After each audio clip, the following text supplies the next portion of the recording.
పూర్వజన్మ పుణ్యం వలన కొందరు దాన ధర్మాలు సమృద్ధిగా కలిగి బాబాని ధర్మకర్తలుగా నియమితులవుతూ ఉంటారు. ఈ సమృద్ధికి అర్థం మరింత పెద్ద గోదాములు, భూషణాలు నిర్మించుకుని వాటన్నిటినీ స్వార్థ బుద్ధితో దాచుకోమని కాదు. పైగా ఈ సంపదను బాబా మనకు లభింపచేసిన మరుక్షణం నుండి స్వార్థానికి, లోభత్వానికి మనం బానిసలం అవుతున్నాం. మనం ఉపయోగించకుండా దాచిపెట్టింది అయిపోవచ్చు, దొంగలు దోచుకోవచ్చు, అప్పుడు ఏమీ మిగలదు.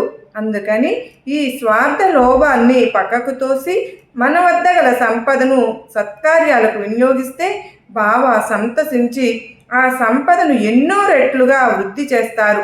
పంచుకుంటే పెంచుకున్నట్లు అనే బాబా సూత్రాన్ని మనందరం సర్వదా పాటించాలి. సర్వే జనా సుఖినో భవంతు, లోకా సమస్త సుఖినో భవంతు.